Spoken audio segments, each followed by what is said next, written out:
Hello and welcome to Dear Franny, the podcast of uncommon conversations about love. I'm your host, Francesca Hogi. So this is a little minisode, and I just wanted to pop in and record this episode quickly because there's just something that's been on my mind, and it's about the standard that we use to judge who is and who is not a good partner for us. And this is something that whether you're single and you're hoping to meet someone or whether you're in a relationship with someone, this comes into play because when it comes to romantic relationships, there's nothing as triggering as they are. There's nothing as potentially, I think like there's such a catalyst for real growth and self-knowledge because you learn so much about yourself in terms of how you relate to other people and the different parts of yourself that relationships bring out in you. And there's nothing like an intimate romantic relationship to really bring all of that to the forefront. And I see this a lot, and I know this for myself, when I was single and I was looking and I was trying to decide, who was a good fit for me and who wasn't a good fit for me. And I see this with a lot of people, whether I work with them or not, who are single and who are looking for love. It's really easy to get attached to that list and to that idea of who the person should be and how that person should be.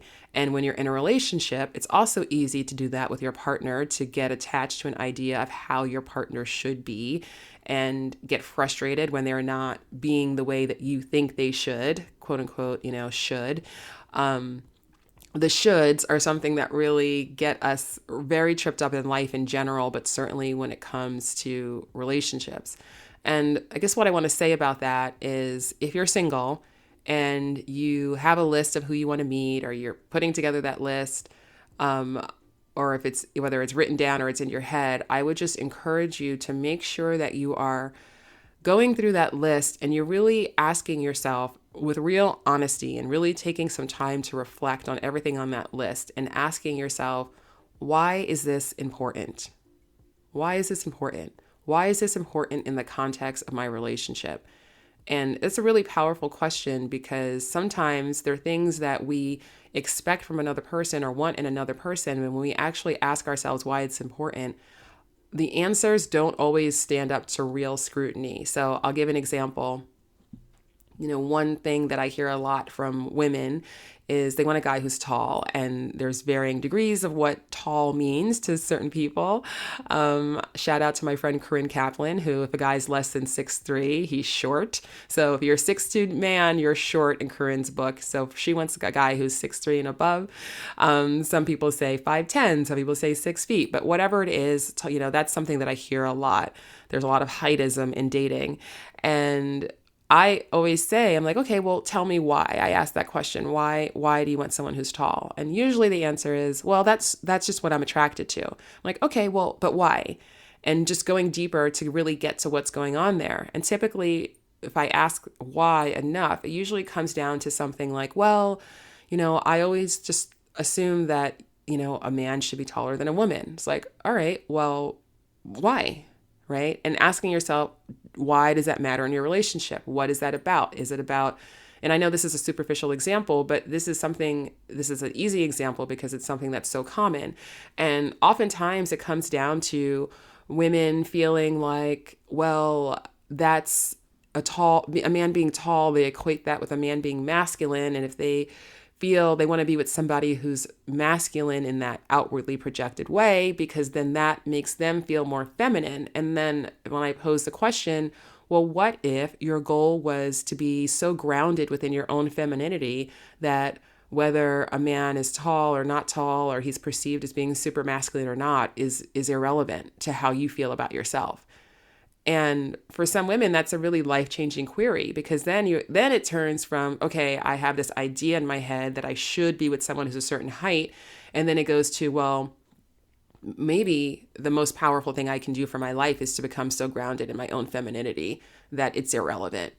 And it doesn't mean that you're going to end up dating a guy who's 5'2", and maybe you do, and maybe he's actually your soulmate, right? Or one of your soulmates, because I don't believe there's just one. But the point is, whether it's something that's superficial, whether it's something that's even deeper, like, if you want your partner to be somebody who is really good at remembering milestones, or maybe your love language is gifts, and you want to be with somebody who gives you gifts, but maybe your partner, that's not their love language, and maybe they aren't inclined to give gifts because that's just not their natural way of showing love, right? And so it's very easy to get stuck and to judge people because we want them to show up in life in a certain way, but it's actually very selfish to demand other people show up in a way that conforms to what you want, particularly in the context of a relationship, because relationships are about the two of you, and it's about a give and a take. And obviously, I'm a huge believer that you need a baseline of respect, and you need a baseline of kindness, and you need a baseline of connection if you're going to be in a romantic relationship with someone. Otherwise, to me, what is the point? But when it comes to a lot of these other things that we get attached to, I'll just give a small example. I gave my boyfriend a hard time the other night because it was Saturday night and we went out to the movies, and he was wearing like t-shirts and shorts and flip-flops. And I was like, we're not going to a pool party. Why are you dressed like that? But really, what does it matter, right? I'm dressed the way I want to dress. So if he's wearing shorts and a t-shirt and flip-flops, like, that's his business. He's a grown man, right? And so it's very easy to always be projecting what we want and how we want to be perceived onto another person. And it's really dangerous because not only do you diminish another person, but you also cut off your own opportunity to have a deeper connection that's based on what you and your partner are actually bringing to the table in a really fundamental way, in a more connected way. So if you are single, I encourage you to make sure that you're really asking yourself and really reflecting on the deeper why, your real why behind what you are seeking in another person. And if you're in a relationship, I will challenge you to just ask yourself, what are the ways in which I'm judging my partner or wishing them different?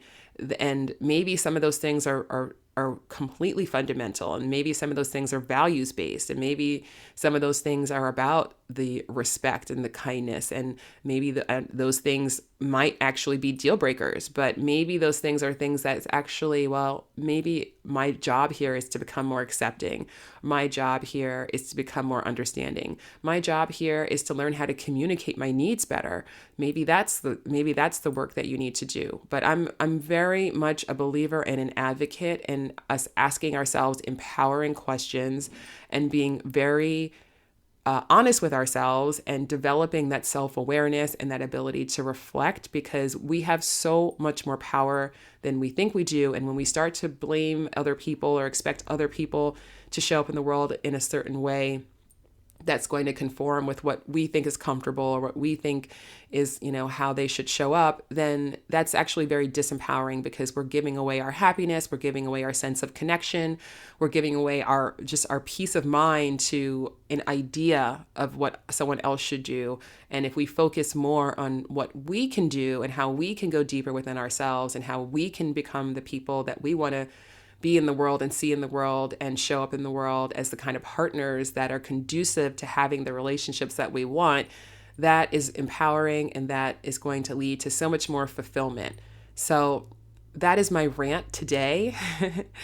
It's really, hopefully, like I said, I'm all about empowering you and empowering myself. I mean, I say this for myself as much as anyone else, because it's so easy to get stuck in our heads and in the shoulds. And that's not where real connection lies. Real connection lies in a deeper place. And it's a place of acceptance, self-acceptance, acceptance of other people, and really co-creating. I'm always talking about that with my clients, the importance of really seeing yourself as a co-creator of a relationship and not looking to another person to show up perfectly and, as this ideal thing, and then we get to be with this perfect person. No, it's all about us co-creating that relationship that's going to be fulfilling to both of us. And that is how I see love and relationships, and that is what I want for you, and that's the work. So rant over. Thank you so much for listening. I will be back in a couple of days with an interview with my friend Julia Armet, which I'm very excited for you to hear. And it's going to be a really good episode. It is a really good episode. I already recorded it, so looking forward to that. And I just would, as always, appreciate it if you're enjoying this podcast to take the time to rate it and to review it and to let me know what you think of the podcast. You know, I love those 5-star reviews. And you can reach me on all social media. I'm at Dear Franny, and you can stay in touch with the podcast at Dear Franny Podcast on Instagram and Facebook. But me, the podcast, I mean, we're pretty much the same.